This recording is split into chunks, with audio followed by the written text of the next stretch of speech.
What would you do if you were asked to show your ID for the fourth time, just because you're black? No shouting, no struggle. Just a man, wearing a simple suit, holding his daughter's hand, standing still under a gaze of suspicion. He didn't resist. He quietly handed over his ID. Then another, and another. But on the fourth request, the security officer still asked, "Do you have any ID confirming you're this girl's biological father?" At that moment, the entire airport seemed to freeze. The father looked down at his daughter, then looked up at the camera, and pulled out his phone. One phone call later, the entire flight was canceled. A federal policy was overturned, and the name C was written across the sky, though no one knew who was behind it. This isn't just a story about discrimination. This is a story about silence and how it shook an entire system awake. Derek Malone used to think a day like today would bring pure happiness. A flight not for work, no deadlines or reports awaiting him at the destination, no strategy presentations or investor pitches. Just a flight with one single purpose: to be a father, to bring his precious daughter, Maya Malone, 8 months old, back to Washington, D.C. to meet her grandparents for the very first time. But then, as he stepped into the Altura Sky Lounge at JFK Airport, Maya strapped snugly against his chest in a soft beige baby carrier, he realized something he thought he'd long left behind, but never truly had. There are still places where he must prove he belongs. The Altura Sky Lounge was designed to evoke quiet, expense, elegance, and exclusion. Everything was intentional, from the warm golden light reflecting off the walnut-paneled walls to the soft jazz humming at the lowest volume a human ear could still register. No one raised their voice. No one dressed casually. No one wandered in by accident. Unless you were someone like Derek. 6 feet tall, brown skin, tightly cropped hair, clean-shaven chin, wearing a fitted slate blue Henley, dark jeans and white sneakers. A simple, refined ensemble, but understated. Derek wore no watch, carried no designer bag, and the crossbody sling he brought was a diaper bag from Filson that, unless examined closely, looked like any bag any young dad might carry. And that was the problem. In a world where Toomey suitcases, platinum membership cards, and Italian leather shoes define priority customer, Derek Malone, with a sleeping baby on his chest, looked out of place. He didn't care, or at least he tried not to. He had stood in spaces like this before, felt the stares like these before. What grounded him more than anything now was the warmth radiating from Maya, the baby he once thought he'd never have the chance to raise, because work used to consume every corner of his life. 2 months ago, he had sold Mindley, the AI for logistics startup he built from scratch, for a valuation north of $230 million. He wasn't a billionaire, but he was free, and the greatest freedom of all was being a present father. He chose a seat by the window, gently set down the bag, and adjusted Maya's position in the carrier so she could continue sleeping comfortably. His hands, once weapons in intense pitch meetings, were now used only to keep his daughter's head from tilting. He carefully pulled out a clean cloth to wipe the sweat off Maya's forehead, then inhaled deeply, savoring this rare moment of peace. But peace never lasts long. "Sir?" a female voice called out, gentle but clearly not a greeting. Derek looked up. A flight attendant stood in front of him, blonde hair tied back neatly in a silver clip, nude lipstick, a fitted Altura uniform, a name tag gleaming K. Slade. Her eyes, sharp like lasers, scanned him head to toe in half a second. "May I check your boarding pass, please?" It wasn't a request. Derek met her gaze, unflinching. "Of course!" He pulled his phone from the front pocket of the bag, opened the Altura Sky app, and presented the screen with the QR code. She lifted the handheld scanner. Beep. A bright green light. Valid. No errors. No room for doubt. But she kept looking. Her eyes moved from the name on the screen, Malone Derek, to his face, then to Maya. Her eyes narrowed slightly as if to ask, "Are you sure that's your child?" Derek held her gaze calmly. "I'm in seat 1B. Checked in through the app. No checked luggage." She nodded, barely enough to call it approval. "Thank you for your cooperation, Mr. Malone," she said, her tone as if he had just assisted with an investigation. Cooperation isn't a word used with first-class passengers. It's a word used with suspects. Derek nodded in return, saying nothing more. Karen turned and walked toward the bar. Derek watched her go. Not angry, just a cold feeling spreading at the back of his neck. He knew this story, had lived it before, had tried to explain it to white colleagues when they asked why he always carried ID even into meeting rooms, when they asked why he rarely drank in lounges before flights, when they asked, "Aren't you exaggerating?" Not at all. These small things, when accumulated, become a burden that no one else can feel, except the one living it. He looked around. A middle-aged man in a white shirt sipping scotch near the bar, a sunglasses-wearing actress in the corner tapping on her phone and rolling her eyes. An elderly Asian couple splitting a cookie. No one else was asked. No one else had to verify their boarding pass. Derek leaned down and kissed Maya's forehead. "It's okay, baby," he whispered. "Daddy's still here." He wasn't young enough to be surprised anymore, but he was still sharp enough not to let anything slip by. He reopened the app, checked his details again. Altura Sky, Flight 408 to Washington, D.C., Seat 1B, boarding time, 10:10 a.m., 25 minutes to go. With his free hand, he pulled the diaper bag closer, took out a small bottle he'd prepared that morning, checked the temperature, then tucked it back in. Maya stirred slightly, her breath rising and falling gently. No one in that lounge knew who he was. No one knew he had once been honored on Forbes' 30 Under 30. No one knew the software he built currently powered over 15% of Altura Skyline's global supply chain, and they didn't need to. But what they did need was to treat him fairly. That was all. Derek closed his eyes for a moment, trying to reclaim the quiet he had hoped for on this flight. But that peace had already cracked, not from noise, but from something more familiar. The ever-persistent feeling that no matter how successful you become, if you're a person of color in a space not built for you, you must always be ready for a question others never get asked. And today that question had only just begun. The boarding announcement echoed from the ceiling speakers like the opening chime of a musical Derek knew by heart. Altura Skyline's Flight 408 to Washington, D.C. is now boarding first-class passengers. Please proceed to Gate 17A. He opened his eyes, gently adjusted Maya's carrier, and placed a thin cloth over his shoulder to shield her from the sun as they stepped outside the lounge. Maya was still fast asleep, her tiny hand clutching his shirt as if afraid he might vanish into this world. Derek stood up, picked up his bag, and strode out of the space that felt more like a meditation hall than an airport lounge, stepping into a reality where equality was never assumed. When he reached Gate 17A, he lined up in the priority lane. In front of him stood an elegantly dressed older couple, rolling polished metal suitcases, conversing softly in French. Behind Derek was a tall young businesswoman in a cream-colored suit, wearing dark sunglasses on a phone call about a digital branding contract, her voice busy but composed. Derek didn't pay them much attention. His eyes were fixed on the screen above the boarding counter. First-class boarding. Everything felt routine until she showed up again. Karen Slade. No longer in polished uniform, no longer smiling the service smile. She stood right at the boarding door, eyes sweeping like a security camera. When her eyes landed on him, her smile vanished instantly.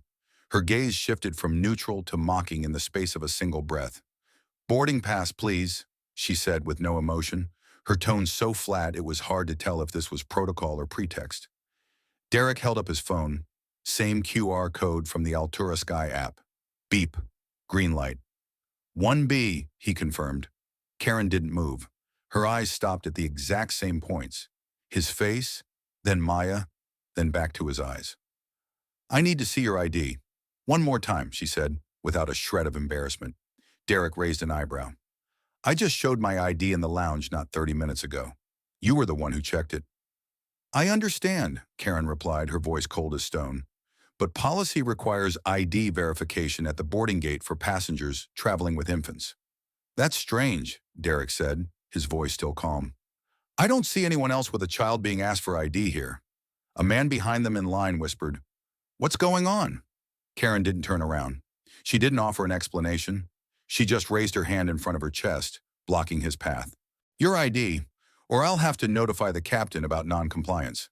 Derek could feel the slow burn of heat rising up his neck, but he looked down at Maya sleeping peacefully in the carrier and remembered his one goal today: not to win, but to protect. He calmly reached into the inner pocket of his jacket, pulled out his New York State driver's license. "Here," he said, voice low but clear. Karen took it, studied every detail. Her fingers brushed the plastic card, her eyes scanning as if inspecting a forged passport. Derek stood still. Maya stirred, let out a soft murmur, then drifted back into sleep.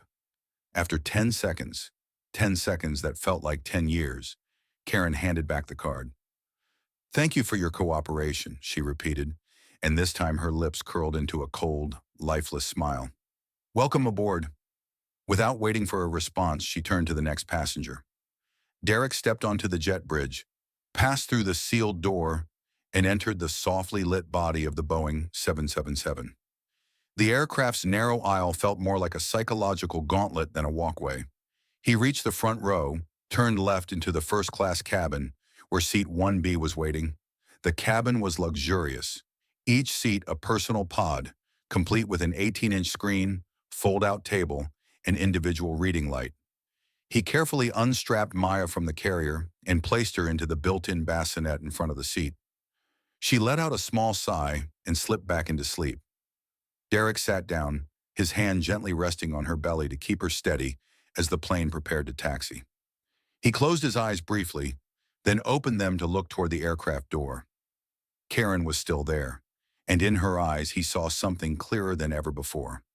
This battle hadn't even started. She wasn't checking him because of security. She was checking him because something about seeing a black man in a space she instinctively believed belonged to someone else made her uncomfortable. Derek's silence wasn't compliance. It was accumulation. It was calm before the storm. And in his mind, a question began to take shape. If this is the second time, then how many more will it take for a system to realize something is wrong? He gripped the armrest and felt it unmistakably. This flight was no longer just a journey home. It was becoming a test. And Karen Slade had no idea she had just stepped into a game she should never have started. The first-class cabin of Altura Skylines Flight 408 from JFK to Washington, D.C., was designed to evoke tranquility, privacy, and a shedding of all pressure. Each seat was a private pod, separated by partitions nearly head-high, illuminated by soft amber LED ceiling lights, equipped with Bose noise-canceling headphones and a dining menu that could rival a five-star restaurant. But for Derek Malone, the moment he sat down in seat 1B, the first feeling was not relaxation. It was tension. The pressure didn't come from the sealed cabin or the growing hum of the engines. It came from the gaze of the woman just 10 steps away. Karen Slade was still stationed at the cabin entrance, greeting passengers with a textbook. Perfect service smile, but every time her eyes landed on Derek, that smile vanished like a ghost caught in the light. Maya was settled into the bassinet in front of the seat. Derek rested a hand on her chest, gently patting in a slow rhythm, his eyes scanning the cabin. An older white man, wearing a Harvard-style brown blazer, sat in 1D, diagonally across from Derek, reading a printed newspaper, occasionally glancing at Maya with a look that hovered between curiosity and sympathy. Seat 2. A behind Derek was still empty. A middle-aged woman with gray hair and Cartier glasses sat in 1A, adjusted her Hermes purse, and closed her eyes to nap the moment she sat down. No one said a word. Everything was quiet. But inside Derek, something simmered like trapped air pressure in a sealed duct. No release valve in sight. He thought about being asked for ID twice within 30 minutes. About Karen's gaze laced with barely concealed contempt. About how no one else had been checked. And about the fact that despite being calm, polite, and perfectly compliant, he was still treated like a suspect simply because he didn't look like someone who belonged in seat 1B. Another flight attendant approached.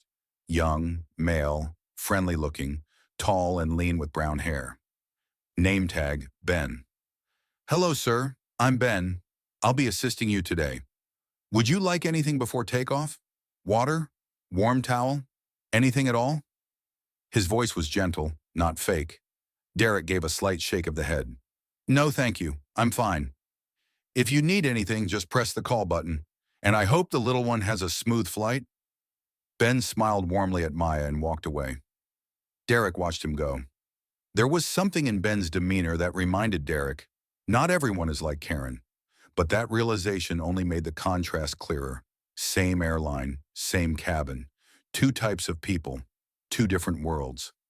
As the last first-class passengers boarded, Karen began walking down the aisle, checking seatbelts, blankets, entertainment screens, and every detail with clinical precision.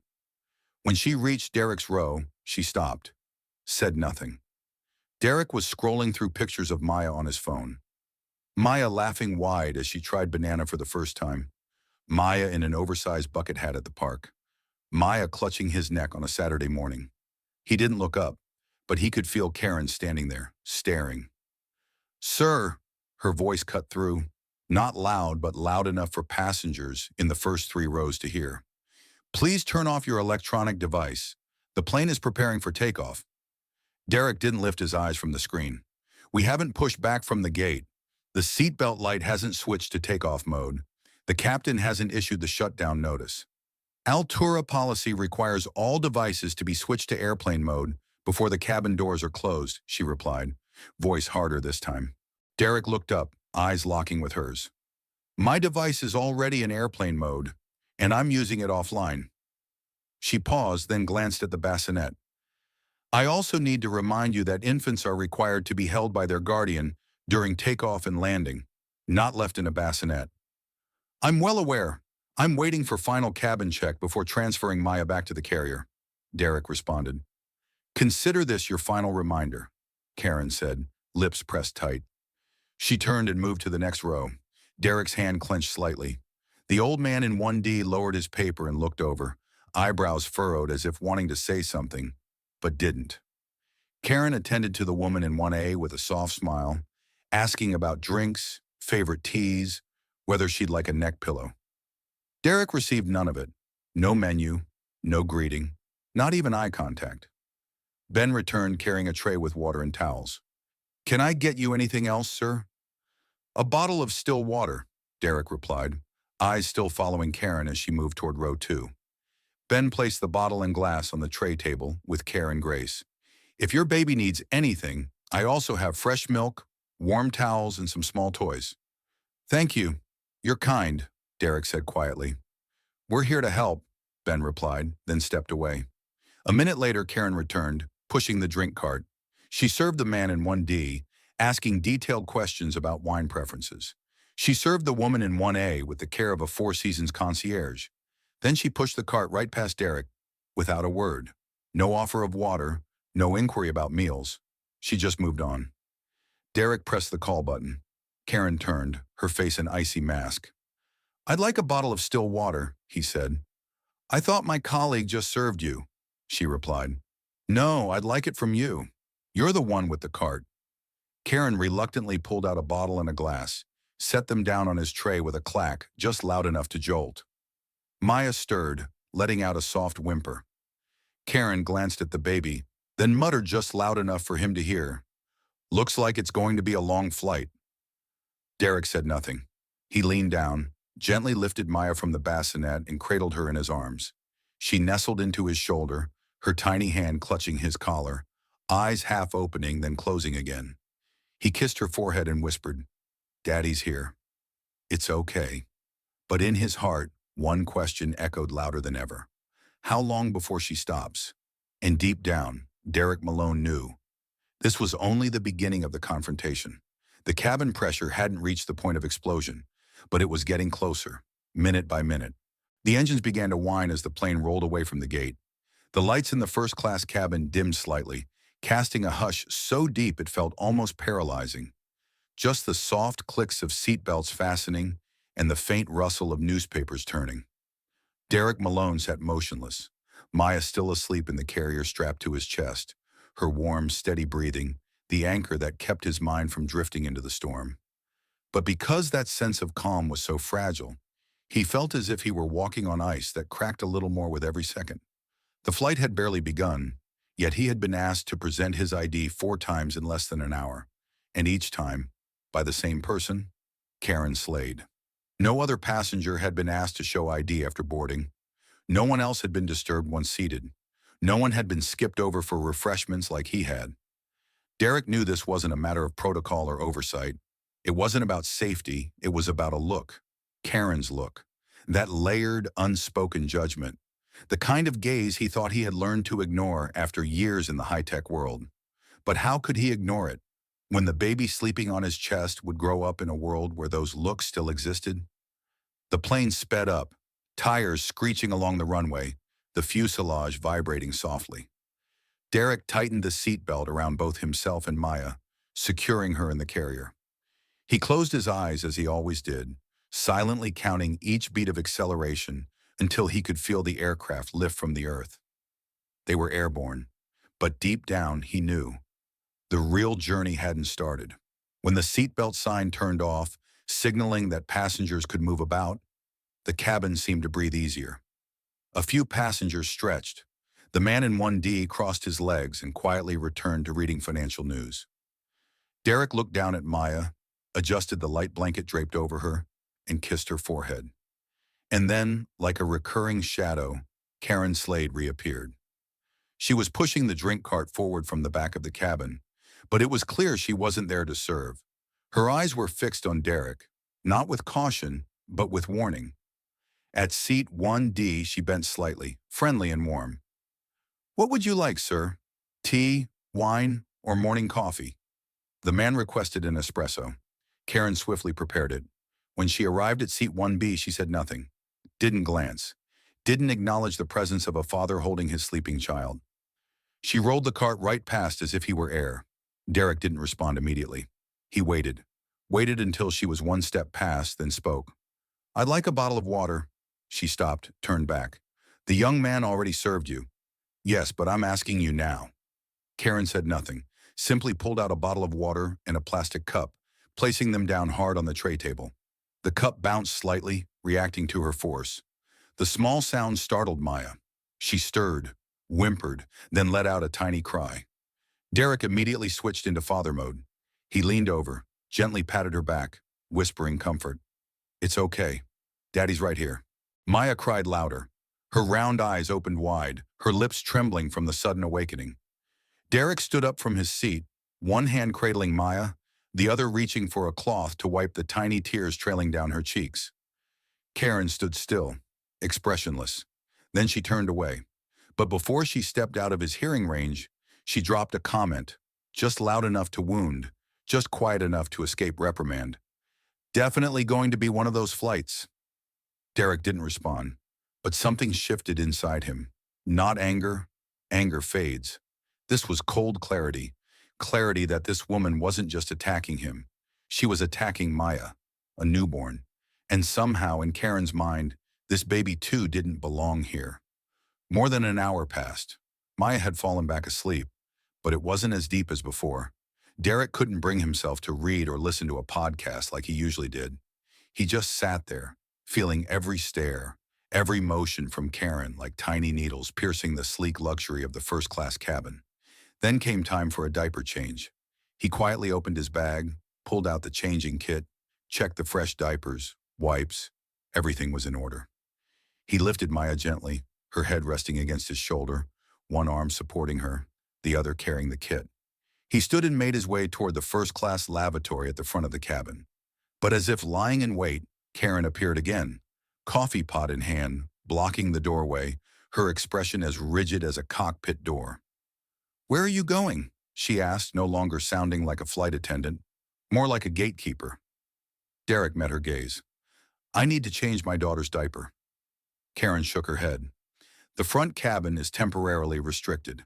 The captain has requested no use of the forward lavatory at this time." "That's strange. I didn't hear any announcement." "Internal notice. The captain will make a public one if needed." She was lying, boldly and obviously. "You say this cabin isn't a nursery, but you also know how far the rear lavatory is, and how many rows I'd have to walk past with a crying baby to get there." "That's not my concern. Rules are rules." A woman's voice called out from 1A. "I used that lavatory not even 3 minutes ago." Derek didn't take his eyes off Karen, But this time his gaze wasn't calm. It was resolute. "I'm going to change my daughter's diaper, right here, and I suggest you step aside." Karen didn't move, but in her eyes there was a flicker of hesitation. Derek didn't wait. He stepped forward, just close enough that she had to shift aside, and for the first time since the plane left the ground, Karen backed away. Not because of cabin pressure, but because a father had decided he wouldn't hold back any longer. The front lavatory door opened just as Derek stepped up. Inside was a narrow space, bright white lighting, with a fold-down changing table mounted on the left wall. Everything was spotless, scented faintly with peppermint oil, exactly the kind of first-class cleanliness Altura Skylines prided itself on. Derek placed the diaper kit on the sink counter, gently laid Maya on the table, removed the carrier from his body and unfolded the changing mat. Maya let out a soft grunt, but didn't cry. Her tiny feet kicked gently into the air like she was saying, "Hurry up, Daddy." Derek smiled for the first time since boarding. In moments like these, all the pressure, the stares, the discrimination, everything, momentarily disappeared. It was just him and his daughter, a father, a baby who needed care, a basic act that every person should be able to perform without disruption. He moved quickly but carefully, wiped clean, changed the diaper, rebuttoned the bodysuit, and tucked her back into the carrier. Maya nestled her face into his chest, let out a yawn, and went quiet again, her breath soft and steady. Derek closed the changing table, zipped the bag, gave everything one last check, and stepped out. And as if on cue, Karen Slade stood waiting outside, arms crossed, staring at him like he'd just come out of economy class without a ticket. "What were you doing in there?" There was no question mark. Derek tightened the strap of the carrier on his shoulder, eyes locked with her controlling gaze. "I changed my daughter's diaper." "You weren't authorized to use the front lavatory. I told you that already." "That was a lie," Derek replied, "and I'm under no obligation to accept this kind of overreach." Karen stepped closer. "I need to see your ID. Right now." Derek paused, not from surprise, but because the request was so appallingly absurd. It was hard to believe it was being said out loud on a commercial flight in 2025. "What's the reason this time?" His voice was steady and grounded, like iron in a storm. "Because I have reason to believe you're not the person listed on this ticket. Because our passenger records must be accurately verified. Because your recent behavior raises concerns of noncompliance." "And what behavior is that? Diaper changing?" Karen didn't answer, but the weight of her next sentence thickened the air. She raised her voice slightly, just enough for nearby passengers to hear. "You don't match the profile." That wasn't just an accusation. It was an erasure, a denial of his entire identity in 5 words. Derek stood still for several seconds, looking directly into her eyes. Behind him, the older man in seat 1D had lowered his newspaper completely. The woman in 1A leaned ever so slightly toward the aisle, trying to catch every word. Derek knew now, this wasn't a private moment anymore. Everyone was watching, and Karen was using that attention as a weapon. She wanted him to lose control, to raise his voice, to become the problem. But he wasn't going to give her that power. He slowly unbuttoned his blazer pocket, took out his wallet, pulled out his ID, for the 4th time, and held it up. Karen took it, studied it as if seeing it for the first time. She examined every detail, every scratch, every letter and line in the photo, as though hoping to find something, anything, to hold against him, to justify stretching this moment of dominance. Finally finding nothing, she handed it back. But instead of walking away, she said something she couldn't possibly understand the full consequences of. "Maybe next time, you should book a seat in a cabin that better fits your profile." Derek took the card, returned it to his wallet, buttoned his jacket. Maya was still asleep, but her little fist clutched his shirt as if she could feel the shift in his body. Derek bent down, kissed her forehead, then rose to look Karen in the eye one last time. No more anger, no more forced calm. Just a decision made in silence. No argument, no yelling, no explanation, just action. And Karen Slade didn't realize that in that very moment, when she asked for his ID for the 4th time in a sealed cabin, 30,000 feet above the ground. She had crossed a line she couldn't come back from. Derek returned to his seat, gently placed Maya back into the bassinet, latched the safety straps, then sat down, adjusted his posture, opened his phone, and scrolled to his contacts. He went to the first name on his favorites list, a name that needed no introduction: Martin Bishop, CEO of Altura Skylines. The man who once shook his hand at the launch event of the airline's new logistics system, the very system developed by Derek's former company. The man who emailed congratulations after the 9-figure acquisition of Minley. The man who once said, "If you ever need anything, call, I mean that." And now Derek needed one thing. Not an apology, not a promise, an ending. Derek stared at the screen, his finger resting above the call button. But he didn't press it. Not because he hesitated, but because he wanted to give Karen a few more minutes. A few final minutes in a world where she still believed she was in control. And then, he would end it. Derek Malone sat motionless in seat 1B, his hand resting lightly on his phone, eyes fixed on the screen, though his mind was far from the cabin. In his head, there was no engine hum, no whisper of the ventilation system, no metallic clatter from the service cart rolling by. In his head, there was silence, so deep he could hear the steady breathing of Maya asleep in the bassinet. Each tiny breath a reminder that she didn't know what was happening, and for that very reason, he could not remain silent. Derek was used to being questioned, being inspected more thoroughly than others, being asked to prove his presence in spaces where he shouldn't have to do anything but simply exist. But being asked to show ID 4 times in just 2 hours was no longer routine suspicion. It was a systemic interrogation, carried out by someone with discriminatory intent, wrapped in the language of procedure and policy. He knew better than anyone. This wasn't personal anymore. This was a microcosm of something much bigger. And Karen Slade, with her tightly pinned blonde hair and her pre-programmed service smile reserved for the white woman in seat 1A, but not for someone like him, was its embodiment. And systems only change when something gets disrupted. Not by outrage, not by speeches, but by consequence. Derek checked the time, 11:03 a.m. The plane was at cruising altitude. Wi-Fi was live. He opened his contacts. The first name in his favorites was still there. Clear, needing no search. Martin Bishop, current CEO of Altura Skylines. A man who had once been an ally, who had called him the mind behind the future of supply chain logistics. Derek hit call. The onboard Wi-Fi connected quickly. The dial tone rang once, then twice, then 3 times. He felt each ring land like a measured heartbeat. And then a raspy male voice came through, groggy but unmistakably composed. "Derek?" "Martin, sorry to call this early," Derek said calmly, though a fire was roaring silently beneath his chest. "No problem. What's going on? Where are you?" "On flight 408, Altura Skylines, JFK to DC. I'm in seat 1B. A pause. "Okay, is something wrong?" "I get the sense this isn't a social call." Derek glanced down the cabin. Karen was at the rear speaking with another flight attendant, but her eyes were still fixed on him like a surveillance camera. "I need you to do something for me, Martin." "Name it." "I want you to cancel this flight." The silence stretched. On the other end, Derek imagined Martin sitting up straight, eyes wide, already assessing risk. "Cancel? You mean turn around?" "Exactly.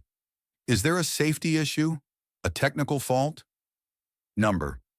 But there's a bigger failure, a personnel failure. One of your flight attendants, Karen Slade, has engaged in a clear, public, and repeated pattern of discriminatory conduct toward me and my daughter. She's checked my ID 4 times, blocked me from using the lavatory to change a diaper, refused drink service, and, most importantly, told me to my face that I don't fit the passenger profile for seat 1B. This time the silence didn't last. Just a long exhale from the other end. Martin spoke slowly. "Do you have proof?" "The entire cabin is a witness. Someone is filming. And I promise you this story won't end quietly if this flight continues." "Derek, I hear you. But turning around a plane mid-air is a massive decision. There are over 200 passengers on board. The cost? the media, the logistics. Martin, Derek interrupted, his voice low but cutting cold. You know how much I sold Mindlay for. You know what system Altura uses for its domestic routing. Martin said nothing. I'm not saying this to flex, Derek continued. I'm saying it to remind you, I'm not a man who threatens. I'm a man who acts. And if you choose not to turn this plane around, then when I land in D.C., I will call a press conference. I will release the video. I will write an open letter. And the name Altura Skylines will appear on every major news outlet under the headline, Racial Profiling at 35,000 feet. Martin exhaled hard. All right, give me 2 minutes. I'll handle it. I'll be waiting. Derek turned off speaker mode, placed the phone on his thigh, and stared out the window. Below him was a sea of clouds like thick white blankets, the sky a deep, uninterrupted blue. Maya was still asleep, but this time he could feel something stirring. 4 minutes later, the phone rang. Martin. Derek answered. Turnaround is approved. The captain is receiving ground instruction. The plane is returning to JFK. Upon landing, you'll be greeted by an executive representative from Altura headquarters. Not security, not police, executive. And the flight attendant named Karen will be suspended immediately upon landing. A full investigation will follow. Derek, I'm sorry. Don't apologize to me. Apologize to my daughter and to everyone who's ever been treated the way I was today. Derek ended the call. He looked at Maya again. Inside him, it wasn't triumph he felt. It was relief, not for himself, but for every child growing up never having to see their father bow their head to injustice. And Karen Slade, she still didn't know what had just happened, but soon she would, and she would never forget. A soft chime rang out from the overhead speaker system. No music, no warning, just the click of the microphone coming on and the captain's voice breaking through, low, steady, and slightly tense. Ladies and gentlemen, this is your captain speaking on Altura Skylines Flight 408. Due to an unexpected operational issue, we will be unable to continue our journey to Washington, D.C. The aircraft will be turning around and landing back at JFK Airport. We apologize for the inconvenience. Further updates will be provided as we approach our landing point. Flight attendants, please prepare the cabin for a return. And then silence. In the first-class cabin, no one spoke immediately. The man in seat 1D looked up from his newspaper, eyes scanning forward. The woman in seat 1A frowned, eyes fixed out the window. A young businesswoman in 2C pulled out her phone, trying to connect to Wi-Fi to send a message. Murmurs began to ripple from the rear of the plane, but in seat 1B, Derek didn't move. He wasn't surprised, because he was the reason. He knew when a wave was about to crash. Behind him, in the aisle, Karen Slade stood frozen, as if she'd been jolted awake from a recurring dream. She looked up at the ceiling, then forward, then toward seat 1B, and her eyes met Derek's. For the first time since stepping on this flight, that look was no longer control, no longer contempt. It was a flicker of uncertainty, just enough to fracture the polished veneer of confidence she'd worn like armor for nearly 2 hours. Karen stepped quickly to the front, cutting off Ben, the male flight attendant, as he moved to assist passengers. She leaned in, whispering urgently, but just loud enough that Derek caught a few words. What's happening? Who ordered the turnaround? I didn't get any info. Ben nodded and kept walking. Karen stood there, left hand clutching her clipboard, lips pressed tight. She clearly didn't understand what was happening, but she knew something was now beyond her control. Derek remained still, head slightly tilted, eyes fixed on her. No words, no explanation, because people like Karen aren't undone by arguments. They're undone by consequences. Inside the cabin, the domino effect began. Some passengers started whispering, speculating what was going on. Some guessed a mechanical failure. Others murmured about police waiting at JFK. A young woman in 2F opened her social media app, scrolling quickly.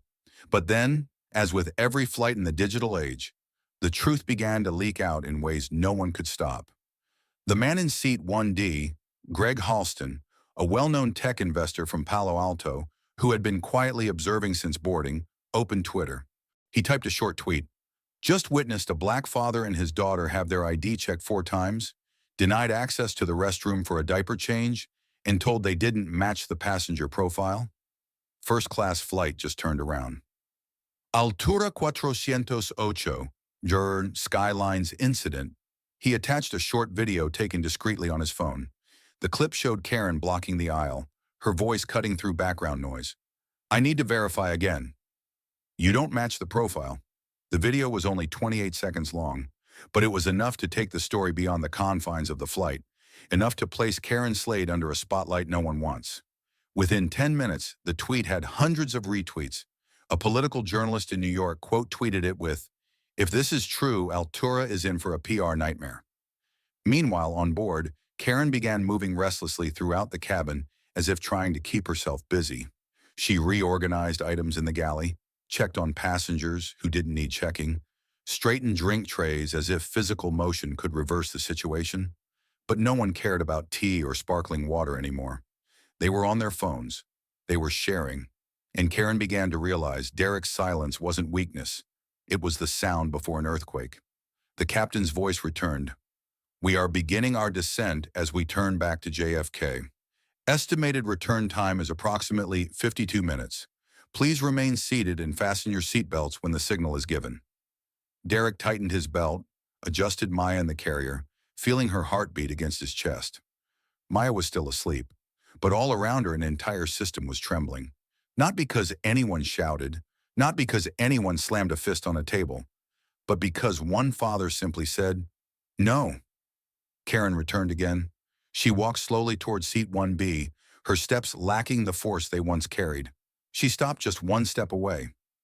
Derek didn't look up. He didn't need to, but he knew she was there. She meant to say something, but couldn't. In her eyes now was a swirl of panic, confusion, and anger. Not because she didn't understand what was happening, but because she couldn't accept that the world she thought she controlled, the nods, the ID demands, the selective smiles, was collapsing, and she had triggered the explosion. The plane tilted, beginning its descent. The cabin lights shifted to landing mode. Derek closed his eyes for 5 seconds. He wasn't sleeping. He was recording. This feeling, this moment, to someday tell Maya that there was once a flight that seemed ordinary, but then turned around, because dignity refused to be trampled, because silence turned into action, and because justice knows how to fly against the wind. As the plane began its final turn toward JFK, every movement inside the cabin slowed, as if the entire space was holding its breath. The passengers, who normally cared only about arrival times, no longer looked at their watches, no longer asked about delays, no longer grumbled about missing connections. They were waiting for something, something not printed on any itinerary, not written on any boarding pass, but something they were now part of witnessing. Karen Slade stood near the front of the first-class cabin, still holding her clipboard, but her other hand now gripped a napkin like it was the only thing left she had control over. No one had ordered her to stand there, but she didn't dare sit. She was guessing. She was afraid. She couldn't turn her back, because any one of the more than 200 people on this plane could be live streaming, and she no longer controlled anyone. The seatbelt sign lit up again. The captain's voice came on. "We will be landing at JFK in approximately 9 minutes. Due to special circumstances, this flight will not continue to connecting destinations. Please remain in your seats." "Thank you." Derek tightened his hold on Maya, adjusting her so her head rested snugly against his shoulder. He said nothing, but he knew. This was the end of a journey, not a geographical one, but one about power. And when power moves silently, the ones holding it, like Karen, are always the first to feel its weight. The plane shuddered slightly. The wheels touched the ground with a light thud. Not harsh, but not gentle either. A landing that pilots call honest. Because it wasn't just a return to Earth. It was an awakening. The deceleration kicked in. The aircraft slowed, turned off the main runway. No one clapped. No one cheered like on a vacation flight. Everyone sat still, eyes drifting toward the door, toward the front hallway, toward a path they now knew would not be ordinary. Karen looked toward the exit, and then it began. The thing she feared most started to materialize. Outside the cabin window, a black SUV pulled up less than 10 meters from the plane's stairway. It bore the Altura Skylines logo, but it wasn't a service vehicle. This was an executive vehicle.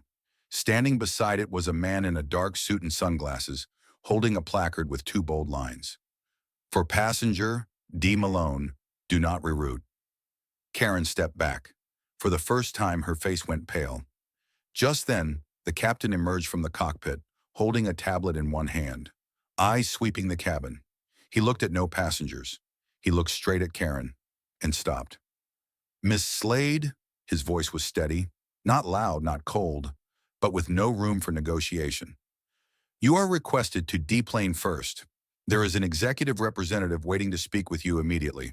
Passengers will not be allowed to disembark until you have completed this process. Karen opened her mouth as if to say something, but no sound came. She turned to look at Derek as if to plead, but his gaze held nothing but silence. Not contempt, not anger, just clarity. Karen walked slowly toward the door. As she passed seat 1B, she whispered, barely audible as a reflex, I was just following procedure. Derek didn't respond. He knew some sentences don't deserve an answer, because the truth had already spoken. Karen stepped off the plane. When her figure disappeared from the cabin, the air inside seemed to exhale. Passengers began to look at one another. Some whispered.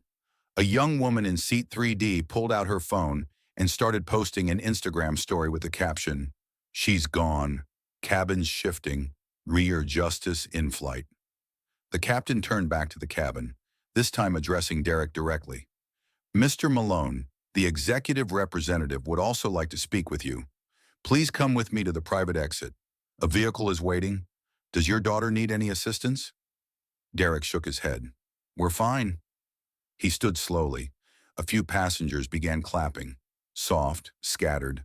Not applause for landing, but for someone who didn't stay silent like people usually do. As Derek stepped off the plane, the outdoor light met his eyes. The sky wasn't harshly bright, but the air felt different. And ahead, the man in the dark suit and sunglasses approached. Mr. Malone, I'm Gregory Tran, Executive Director of Altura Skylines. On behalf of the entire leadership team, I offer our deepest apologies.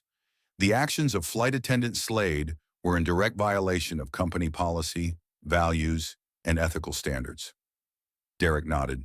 He didn't shake hands. I'm not here for apologies. I'm here to remind you. Words don't matter as much as actions. Today is just the beginning. I'll be watching. Gregory nodded. We've already launched an internal investigation. Slade is being suspended immediately. We would like to work with you to develop a new training initiative, focused on implicit bias and unspoken discrimination. We hope you'll help design the framework. Derek looked him in the eye. Send me the draft, but don't expect me to be your redemption story. I'm a father, not your PR recovery campaign. Gregory said nothing. He nodded. Derek stepped into the car. The door shut behind him. Maya was still asleep. And Derek knew, sometimes justice doesn't arrive with a police siren or a judge's gavel. Sometimes it comes when a father refuses to be checked for a fifth time. Outside the JFK terminal, a light rain had begun to fall. But inside the black SUV gliding through private lanes to escort Derek and Maya away from the executive airstrip, the phone screen of a passenger still glowed bright. A 1-minute 47-second video, recorded from seat 2A on a regular phone, unedited with no narration, captured the moment Karen asked Derek for his ID one more time, while Maya looked up at him with innocent confusion.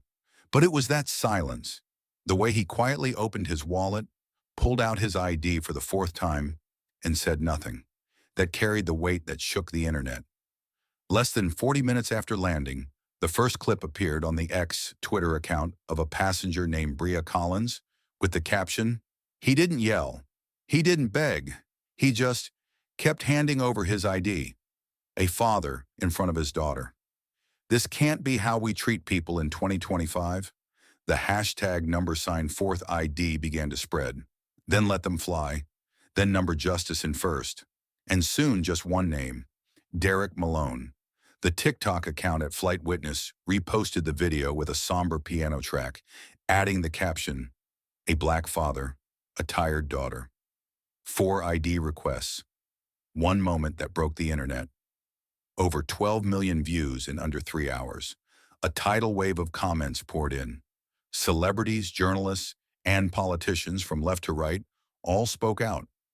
Alexis Brandt, political commentator on MSNBC, "This isn't about protocol, this is about profiling in uniform."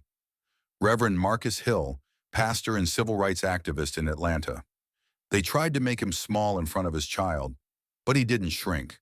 He stood taller in silence." Senator Dana Kim in a live stream, "We need answers, not just from Altura Airlines, but from every system that normalizes this behavior."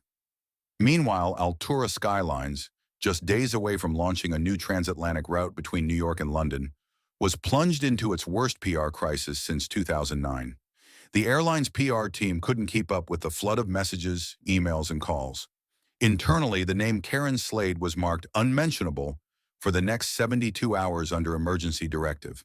But gag orders couldn't stop the truth, because just hours after the first clip went viral, a second one surfaced. This time from the aircraft door, capturing the moment Karen Slade was asked by the captain to deplane in front of the entire cabin, accompanied by a caption, "Her face when she realizes who she asked for ID." That video was the real accelerant. Derek's silence was now perfectly contrasted with Karen's confused, panicked expression. The internet didn't let go. New hashtags were born. Shark she asked, "The wrong man," and Shark your fourth ID backfired.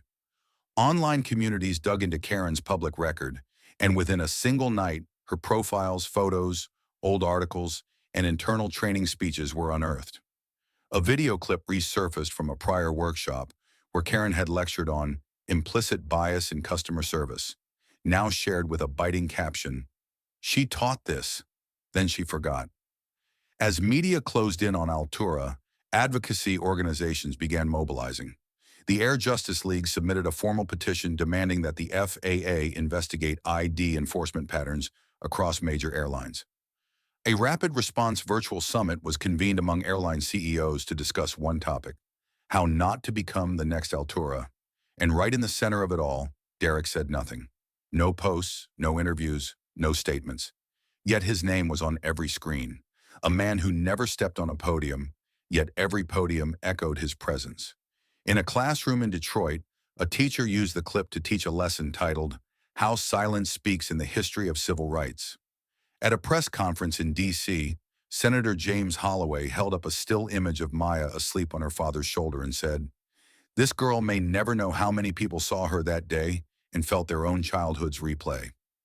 From everywhere, people who had faced discrimination began to tell their stories under the hashtag #IDAgain. An Arab-American doctor shared how he was held at a boarding gate for 45 minutes just because his name sounded unfamiliar. An Asian woman described being stopped and searched 3 times because she looked like someone suspicious. They didn't scream, but they remembered, and now they spoke. Meanwhile, Maya, still unaware, woke up the next morning and asked her dad, "Are we there yet?" Derek smiled. "We are." But the world just took off. At the top floor of Altura Skyline's Manhattan headquarters, the executive board convened an emergency meeting at 6:30 a.m. On screen was a heat map showing keyword searches for Altura plus discrimination, spreading across California, Texas, Illinois, Georgia. A young assistant reported, "We're trending on every platform, and the sentiment is more negative than the 2012 meal service scandal." Current CEO Felicia Grant stared coldly around the room. She was the first to break the silence after 18 tense minutes of discussion. "Find him. Not for PR, for correction. This isn't a scandal. It's a mirror." The meeting was arranged in silence. No media, no junior staff, just 2 people. Felicia Grant, the current CEO of Altura Skylines, and the man the world had been calling by many different names, the father with 4 IDs, the man who said nothing but silenced the aviation industry, and in some bolder headlines, America's mirror. But to little Maya, and to himself, he was just Derek. Not a symbol, not a campaign, not a hashtag. The meeting took place in a soundproof room on the 39th floor of Altura's Manhattan headquarters.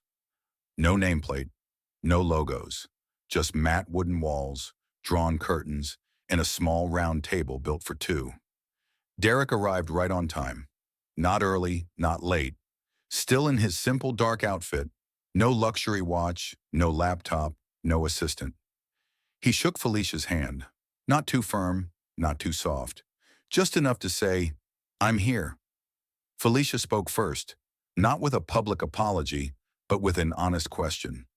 "If we had listened to you earlier, instead of waiting for everything to explode, would things have been different?" Derek simply replied, "There were things I used to say, but no one remembered, so I stopped saying them." Felicia nodded, no rebuttal. Then she placed a thick folder in front of him, its cover bearing only the simple title, SEE, Skyline Equity and Empathy. It was a crisis reform initiative drafted within 48 hours, after the board concluded that Altura didn't just need a PR response, but a moral reset. The proposal contained several components: mandatory implicit bias training for all frontline employees, a transparent complaint mechanism with an independent oversight council, a new protocol for customer response in cases of procedural overchecking, and most importantly, the launch of the Skyline Equity Fellowship, a scholarship and mentorship fund for young people of color pursuing careers in aviation, from pilots and technicians to service supervisors. Derek read each page carefully. No questions, no rush, no visible reaction. Only when he reached the final section, where it proposed offering him a non-executive honorary advisory role for the SE program, did he look up and ask quietly, "If I agree, what will actually change, besides slogans and PR statements?"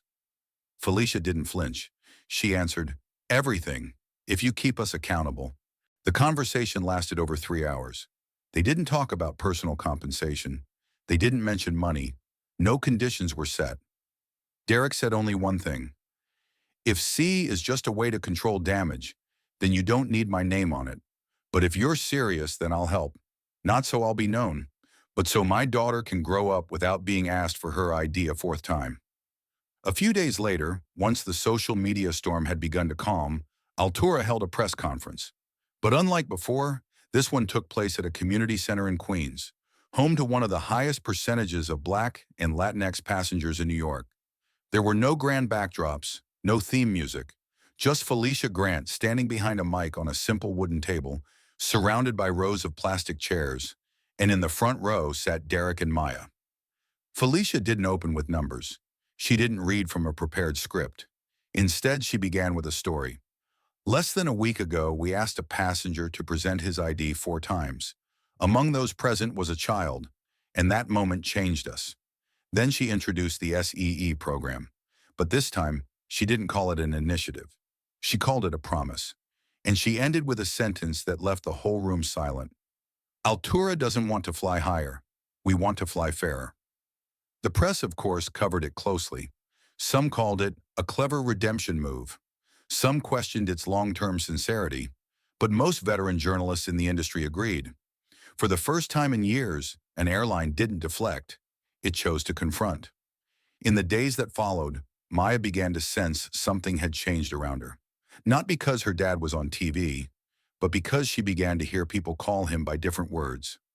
An elderly woman walking her dog in the park looked at Derek and said, "Thank you." A rideshare driver taking them home turned around at the end of the trip and said, "You don't know me, but I see you." One evening, as they sat in the back seat of a car, Maya asked, "Daddy, why do people keep looking at you like that?" Derek looked at her through the rearview mirror and smiled softly. "Because sometimes people need to look again." Maya didn't fully understand, but she could feel it. The world was watching. And this time, not to judge, but to learn how to respect. Not because someone screamed, but because someone stayed silent. Long enough for others to start listening. No one really believed that everything could change in just 1 year. But the strange thing is, some things don't need to be loud to make a difference. Like how Derek no longer gets pulled aside at security for no reason. Like how Maya no longer flinches when someone in a security uniform walks toward her father. Like how an 11-year-old girl can already sense that real respect doesn't need to be demanded if it's planted at the right moment. Altura Skylines didn't run flashy ads about the SE program. They didn't slap labels on every boarding gate or paint slogans on the sides of their planes. Instead, they let actions speak through real people. At John F. Kennedy Airport, the very place where it all began, today was just another ordinary day. But some things weren't the same. At security checkpoint A, where a sign once read, "Priority passengers," there now hung a different message. Every gaze deserves to be met. It was subtle, but for those who had lived through that uncertain time, it meant everything. The new ID checker's name was Elijah. Curly hair, brown skin, skinny build, a little awkward. Today marked his second week on the job after a 3-month internship through the Skyline Equity Fellowship. Few knew that just a year earlier, Elijah had been the one asked to take out your wallet and check again when flying with his grandmother. And it was that very day he happened to watch a video on her phone. A clip showing a black father being asked for ID 4 times and never resisting. Just standing there in silence. And in the end, the whole world had to stop and take notice. Elijah remembered that day clearly, and from then on he began to read, to research, to apply for the fellowship. And he never told anyone the real reason why he did it. That morning, Maya, now nearly shoulder height next to her father, walked into the check-in hall with Derek. They weren't going far, just a short flight to Charlotte to visit an old friend. But this time, everything felt different, not because of security, but because of Maya herself. She no longer looked around nervously, no longer shrank when handing over her card. She stood tall, met the officer's eyes, and smiled. The one checking IDs that day was Elijah. He looked at Derek's ID, then looked up. His eyes blinked once, as if he recognized something. Not the name, not the face, but something. He couldn't quite explain. Just a familiar feeling, as if to say, "I've seen you standing there, somewhere else, some other time." But Elijah said nothing. He just nodded. "Welcome aboard, sir." And to Maya, "Have a great trip, miss." That was all. No excessive bowing, no awkward glances, no performative politeness. Just normalcy, which sometimes is the most honorable thing there is. Maya walked on, then turned back to look at Elijah. She wasn't sure why, but something in his eyes made her smile softly. Derek followed her gaze, then turned to his daughter and said, "See? 1 year goes fast." Maya nodded, but what she wanted to say was different. 1 year, and I think the world is beginning to learn how to see. In the lounge, Maya pulled out her notebook, the one she started writing in after the press conference last year. The first page read, "I want to write down the things Dad never says." Today she opened a new page and wrote, "I just saw a young man who didn't raise his voice, didn't lecture anyone, but did the right thing. And it was enough. If anything deserves to be called C, it's this." Elsewhere in the airport, a group of security officers were being trained by a man named Mr. Alvarez, an American of Mexican descent, formerly an engineer who changed careers after his daughter asked him, "Dad, are you sure the place you work treats everyone fairly?" Now he was the lead trainer for the SE policy, not using PowerPoint slides but real stories. He spoke about how a single glance can shape how a traveler feels, how even a sigh can become a language of bias. And he said, "Kindness isn't a choice, it's a skill you practice." As Derek and Maya prepared to board, the announcement came on. Flight 174 to Charlotte, priority boarding for families and passengers needing assistance. If you require more time to board, please don't hesitate to let us know. Nothing dramatic, but that line hadn't existed before. In the cabin, Maya sat by the window looking out. The clouds looked the same. The pilot looked the same. The flight attendants still handed out warm towels like always. But something in the air felt different, as if the weight of silence that used to scream had now lifted. Silence had become a choice, not a symptom of being pushed aside. Derek reached into the seat pocket and pulled out the Airline magazine. On page 3 was a short article. The SCE program, 1 year in review. At the bottom was a quote from an intern. "I come from a place where we're told to stay quiet and just work, but now I work so that others don't have to stay quiet." Signed, Elijah B. Derek read it and closed the magazine. No words needed, no pride required. Because he knew, some seeds when planted make no sound, but they grow into forests. No one recognized that this airport had once been the birthplace of a wave of change. There were no plaques of honor, no names engraved on pillars, no framed photo on the wall reading, "The one who changed the sea policy." Everything had become ordinary. And sometimes, that is the most beautiful destination of all. Maya returned to John F. Kennedy Airport on a Saturday morning. She was no longer the little girl who used to grip her father's hand tightly every time they passed through security. Now Maya was a woman in her 30s, wearing a long ash gray coat, polished black leather shoes, and carrying the old bag her father once used on his final trip. No one recognized her, but she hadn't come to be recognized. She sat down in the window-side seats of the domestic lounge, the same spot Derek used to pick, a place that offered a full view of the security area, the boarding gates, the check-in counters, and those quiet interactions most passengers never noticed. She wasn't reading, not listening to music, just sitting and watching. The first person she noticed was an elderly woman around 70, her silver hair pulled back, struggling slightly with a suitcase that was a bit too heavy. She didn't complain, didn't call out for help, just stopped to catch her breath, then tried again.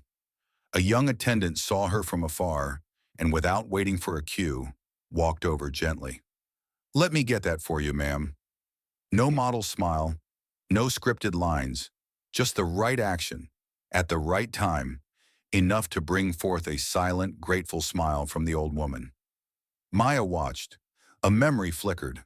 Once she had tried to carry a food bag for her father, only to be scolded by a supervisor. "Hurry up, everyone's waiting." She had just pressed her lips together, but Derek had placed his hand lightly on her shoulder, so gently it was as if he were saying, "It's okay. We are still ourselves." She jotted in her old notebook. An elderly woman didn't have to ask for help, and still got it. The world is learning to see. Across the lounge, a young Asian girl stood beside her parents, holding a stuffed bear dressed like a pilot. Suddenly, a TSA officer approached, eyes a bit tense. "Excuse me, is this your family?" The familiar question that had haunted many families whose members didn't match in skin tone. But this time, upon noticing the mother's wary glance, the officer smiled. "Sorry, I ask only for boarding confirmation. Enjoy your flight." And he walked away. Just a small correction, a shift in tone. But for Maya, it was a quiet answer to what her father had once endured, in silence. At the boarding gate, a middle-aged passenger with a rushed look showed irritation when asked to rearrange his luggage. "Why me? I saw others walk right through," he barked.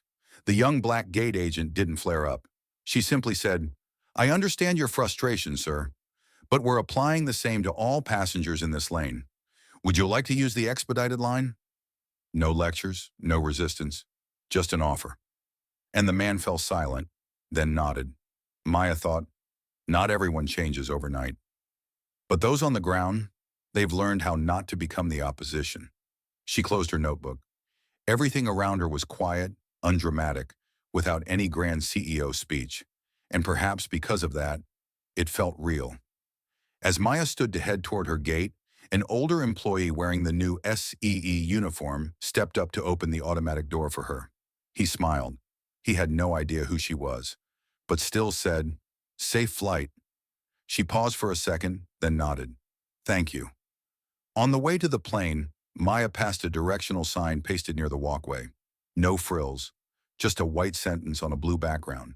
C, service through empathy and equity. No founder's name, no special logo, but she knew exactly where C had begun. Not from documents, but from a gaze. A breath held back without resistance, and a father, standing still. When she boarded, Maya chose the window seat, as always. She looked outside. The sky was still misty. When the flight attendant asked if she needed a blanket, Maya shook her head. "No, thank you. I'm all right." The plane began to taxi. A baby cried behind her. A white man sitting in front turned around, looked annoyed, then stopped. He inhaled, then faced forward again. A small reaction, but Maya saw it all. She looked down at her hands, still holding the notebook her father had left. She wrote the final line. He never asked to be recognized, but because of him, the world has begun to treat each other through eyes, not assumptions. Just before the plane sped down the runway, Maya closed her eyes, not to sleep, but to remember. In silence, she whispered, "Thank you." No one heard it, but that was enough. And maybe that's all it takes. One person watching, one person choosing kindness when no one's filming, one silent gesture that rewrites the rules, not with a hammer, but with a whisper. If this story stirred something in you, if it made you feel a little more hopeful, a little more angry, or just a little more human, then don't let it end here. Tell us in the comments, have you ever been judged by how you looked or watched someone else be? What would you have done? Your story might be the spark for someone else's change. Like what you just watched. Hit the like button, subscribe to our channel for more true inspired stories, and don't forget to turn on that notification bell so you never miss a moment that matters.